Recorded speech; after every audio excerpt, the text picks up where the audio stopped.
A senhora Cláudia Pires, a PSB tem particularizado o aparelho administrativo de Cabo Verde e tentado diminuir a asfixia própria autonomia de câmaras, onde que gossips, segundo a flama, se contrata pessoas que têm autorização de governo, e também a flama ser usado a TCV como um aparelho para fazer a promoção e propaganda a favor de PICV. A senhora concorda com o Carlos Veiga, tudo isso indica uma democracia de Cabo Verde de regride e uma PSB se conduz de Cabo Verde no sentido quase que para um sistema de ditadura em vez de democracia? Bem, ali não tem que situar o seguinte, quer dizer, não pode ser extremista, porque o próprio sistema fortemente bipolarizado de Cabo Verde é que leva à situação ali. Então o sistema político fortemente bipolarizado é responsável pela situação. Porque quando era MPD era igual. A MPD foi o mesmo que os evidentemente, quando era MPD era igual. Agora a PICV é a mesma coisa. Quer dizer, a questão do fundo é essa. Não mexer Cabo Verde com democracia real. Não mexer Cabo Verde com democracia equilibrada. Porque, repara uma coisa, se nesse momento o PICV perde as eleições e o MPD ganha, qual é o cenário? Não tem que questionar. Quer dizer, vou ter na função pública, todos os diretores gerais do serviço, isto vai cair tudo. E o MPD vai manter que esqueceu. Quer dizer, troca disco, troca casaco, né? Tocar a mesma música. Trocas o disco, tocas a mesma música. Então, ele que o problema é do sindicato. Quer dizer, nós nunca queremos que nenhum partido tenha maioria absoluta. Porque, só porque vou exame na campanha, minha primeiro-ministro, se quer bom incompetente.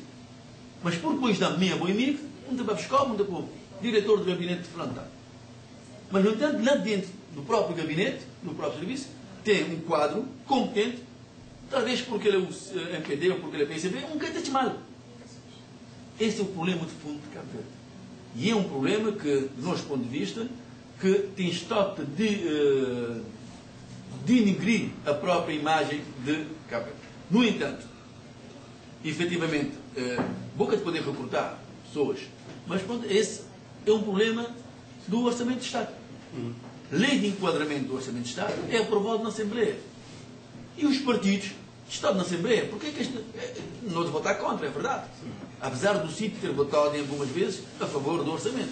Mas tem tido sempre uma flexibilidade para a entrada de quadros nas câmaras municipais. Agora, que democracia tem risco? Aí está. A democracia tem risco, sim. Não por estas causas, que é apontado pela senhora, a senhora Cláudia Pires. Senhora Cláudia Pires, não por essas causas, mas acima de tudo devido ao posicionamento do Primeiro-Ministro e do partido que sustenta o governo. E qual? Reparar, tem uma lógica de eu quero, eu posso, eu mando, e acima de tudo o que é perigoso nesse momento na Cabo Verde é questão de revanchismo político. Quer dizer, boca também a mim, é contra mim.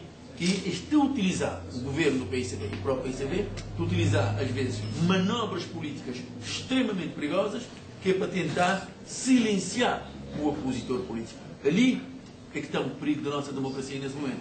Não naquele sentido lá que a Cláudia está a dizer, mas nesse sentido de que o governo utiliza todos os mecanismos possíveis, políticos, que é para silenciar o adversário. E não tem um exemplo claramente disso. No Parlamento vamos dizer que não é concebível num Estado de Direito Democrático só porque um partido tem a exigir no Parlamento aquilo que não entender que é bom para o povo, ou aquilo que entender que é bom para o partido para não poder desenvolver neste trabalho, e o PICV e o Governo, em termos de revanchismo político, que têm determinadas atitudes em relação ao próprio sítio.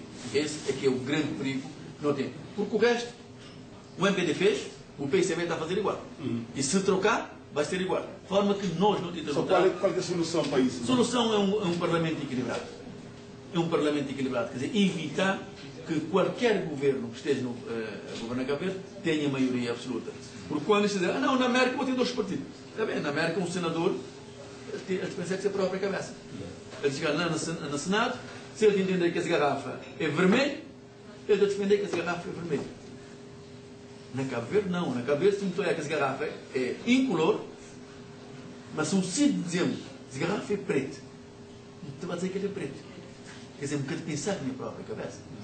Quer dizer, de seguir instruções partidárias, a diferença é enorme. Então, de forma que é preciso que nós, Parlamento, não evitar a maioria absoluta, para não poder passar a discutir matérias de desenvolvimento político de Cabo Verde, sentado na mesa. O Primeiro-Ministro não pode ter todo o poder na mão para, no seu gabinete, a partir de Várzea, ele definir e mandar recorde para o Parlamento na Tiara de Santo António, dizer, meus senhores, os outros itens que a garrafa é preto hoje. Mas tu gente é que ele não é preto. Mas como o Primeiro-Ministro, que é o chefe do partido, já disse, todos os outros vão atrás. E a oposição não consegue fazer nada. Ali que é um grande problema de Cabo Verde nesse momento. E o CIV tenta lutar precisamente disso. Não querer ter um Parlamento equilibrado, onde é que as forças políticas em contenda tentam conseguir sentar na mesa para não discutir. Porque nós não estamos disponíveis. O CIV está disponível para viabilizar, em termos de acordos parlamentares, tudo aquilo que for bom, dentro da logística, é claro, não poder enganar, não poder, porque nunca tem pretensão de ser o dono da verdade absoluta, não poder enganar, mas dentro da nossa ótica não está disponível que é para viabilizar tudo aquilo que for necessário, desde que não haja maioria absoluta dentro do Parlamento. Fala um pouco sobre o licenciamento eleitoral na diáspora. Mas que na posição do CID, como está a chamar a distância da Corre, sobretudo na América e também na Europa? Bem, ali na América, logo assim como chegar, o meu primeiro contacto foi o meu cônsul-geral, precisamente nessa preocupação de saber a maneira que o recenseamento que dava. Portanto, informações que não tem e que levam a nós a duvidar, porque o cônsul para nós é uma pessoa de bem, é uma pessoa, como tu conheces pessoalmente, bem, não de entender que as coisas têm que funcionar de uma forma normal. É claro que nós, comunidade, tem que envolver mais, porque que não já esse processo aproximado de fim, 26 de novembro, que é a data oficial, né, em termos de abertura, mas o recenseamento também até 65 dias antes da eleição, né, até 65 dias antes da eleição, o cabo-verdiano pode recensear, mas não estava a gostar de olhar todos os cabo-verdianos ali nos Estados Unidos da América, que têm as condições, quer dizer, têm documentos cabo-verdianos para recensear, eles poderem participar efetivamente e ativamente no processo eleitoral de 2011. Não colocar, Sr. Cônsul, a questão de kits, não de entender que podia ser pouco para o vasto território dos Estados Unidos da América. Pode dizer nós que não, dizer não, que os kits que eles têm é suficiente, que é para efetivamente dar resposta à demanda que eles têm aqui nos Estados Unidos da América. Não de entender que nós, o CID na América, através do professor Dr. Júlio de Carvalho, não devemos seguir o processo.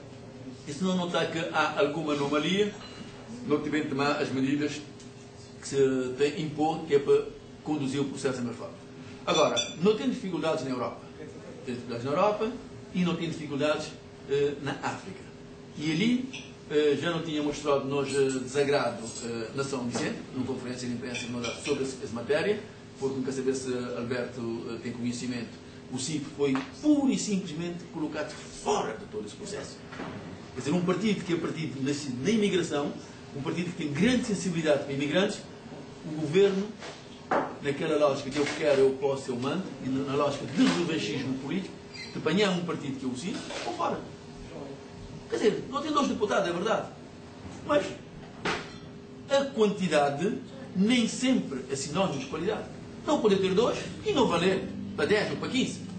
Em termos de contributo, em termos de conhecimento, que, não tem, que os militantes, a grande maioria dos militantes dos quadros do sítio tem no exterior, e não conseguir ajudar melhor o país naquele que tem 10, ou tem 12, ou tem 15 deputados.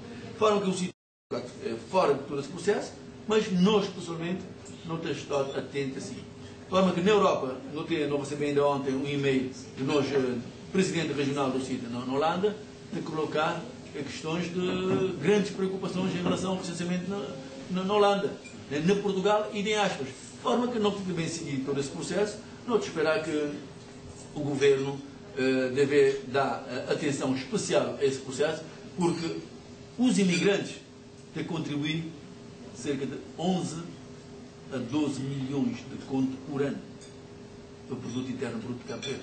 Se fosse imigrante, Cabo Verde estava na lona e na lama. Então, de forma que se o imigrante é que é o motor do desenvolvimento económico do país, Então, não cria condições para eles também terem a possibilidade de eleger aqueles que estão aqui melhor para representar seus interesses lá no Parlamento. E isso só é possível se o governo permitir um recenseamento transparente, um recenseamento tranquilo para tudo cabo-verdiano. Porque, a priori, mas a vossa vez já tem grandes dificuldades. Por exemplo, uma pessoa que morar na Canadá tem também chip em recensear. Uma pessoa que morar na Filadélfia, uma negra também. Quer dizer, tem grandes distâncias nesses países que dificilmente hoje, se for tomado em atenção, deixar o cabo-verdiano de fora. Mas não também seguir o processo.